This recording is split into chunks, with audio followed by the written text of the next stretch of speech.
Doctor Rajkumar Kannada cinema ರಂಗದ ಅತ್ಯಮೂಲ್ಯ ರತ್ನ ಎಂದರೆ ತಪ್ಪಾಗದು. ಅತ್ಯದ್ಭುತ ಸಿನಿಮಾಗಳನ್ನು ಹಾಗೆಯೇ ಚಿತ್ರರಂಗದ ಪ್ರೀತಿಯ ದೊಡ್ಮನೆ ಕುಟುಂಬವನ್ನ ಕೊಟ್ಟವರು ಅವರು.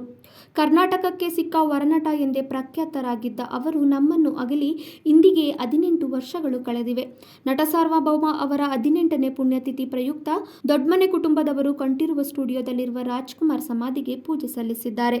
ಕನ್ನಡ ರಂಗಭೂಮಿಯ ಹೆಸರಾಂತ ಪ್ರತಿಭೆ ಸಿಂಗನಲ್ಲೂರು ಪುಟ್ಟಸ್ವಾಮಯ್ಯ ಮತ್ತು ಲಕ್ಷ್ಮಮ್ಮ ದಂಪತಿಗಳ ಹಿರಿಯ ಮಗನಾಗಿ ಚಾಮರಾಜನಗರ ಜಿಲ್ಲೆಯ ಗಡಿಭಾಗದಲ್ಲಿರುವ ದೊಡ್ಡಗಾಜನೂರಿನಲ್ಲಿ 1929ರ ಏಪ್ರಿಲ್ 24ರಂದು ರಾಜ್ಕುಮಾರ್ ಜನಿಸಿದರು. ಅವರಿಗೆ ತಂದೆ ತಾಯಿ ಇಟ್ಟ ಹೆಸರು ಮುತ್ತುರಾಜು. ಬೇಡರ ಕಣ್ಣಪ್ಪ ಸಿನಿಮಾದ ಮೂಲಕ ಚಿತ್ರರಂಗಕ್ಕೆ ಸೇರಿದ ಅವರು ಮಾಡಿದ ಸಿನಿಮಾಗಳೆಲ್ಲವೂ ಸೂಪರ್ ಸಿನಿಮಾಗಳೇ. 200ಕ್ಕೂ ಅಧಿಕ ಸಿನಿಮಾಗಳಲ್ಲಿ ನಟಿಸಿದ ಅವರ ಹಲವಾರು ಸಿನಿಮಾಗಳು ರಾಜ್ಯ ಪ್ರಶಸ್ತಿ, ರಾಷ್ಟ್ರ ಪ್ರಶಸ್ತಿಗಳನ್ನು ಬಾಚಿಕೊಂಡಿವೆ. ರಾಜ್ಕುಮಾರ್ ಅವರು ಕೊನೆಯದಾಗಿ 2000 ಇಸ್ವಿಯಲ್ಲಿ ಶಬ್ದವೇದಿ ಸಿನಿಮಾದಲ್ಲಿ ನಾಯಕ ನಟನಾಗಿ ಕಾಣಿಸಿಕೊಂಡಿದ್ದರು.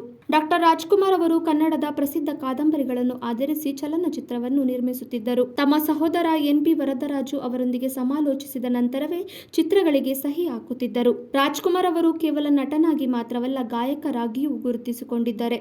ಸಂಪತ್ತಿಗೆ ಸವಾಲ್ ಸಿನಿಮಾದಲ್ಲಿ ಅವರು ಆಡಿದ ಯಾರೇ ಕೂಗಾಡಲಿ ಹಾಡು ಇಂದಿಗೂ ಅನೇಕರ ಫೇವರೇಟ್ ಹಾಡು. ರಾಜ್ಕುಮಾರ್ ಅವರ ಧ್ವನಿಯಲ್ಲಿ ಬಂದ ಅನೇಕ ಭಕ್ತಿ ಗೀತೆಗಳ ಕ್ಯಾಸೆಟ್ಗಳು ಕೂಡ ಆ ಕಾಲದಲ್ಲಿ ಬಿಡುಗಡೆಯಾಗಿ ಭಾರಿ ಮೆಚ್ಚುಗೆ ಪಡೆದುಕೊಂಡಿದ್ದವು.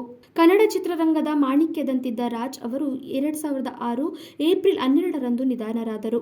ಅವರ ಮಕ್ಕಳಾದ ರಾಘವೇಂದ್ರ ರಾಜ್ಕುಮಾರ್, ಶಿವರಾಜ್ಕುಮಾರ್, ಪುನೀತ್ ರಾಜ್ಕುಮಾರ್ ಕೂಡ ಕನ್ನಡ ಚಿತ್ರರಂಗದಲ್ಲಿ ಪ್ರಸಿದ್ಧ ನಟರಾಗಿ ಮಿಂಚಿದ್ದಾರೆ. ಇದೀಗ ರಾಜ್ ಅವರ ಮೊಮ್ಮಕ್ಕಳು ಕೂಡ ಸಿನಿರಂಗಕ್ಕೆ ಪ್ರವೇಶಿಸಿದ್ದಾರೆ.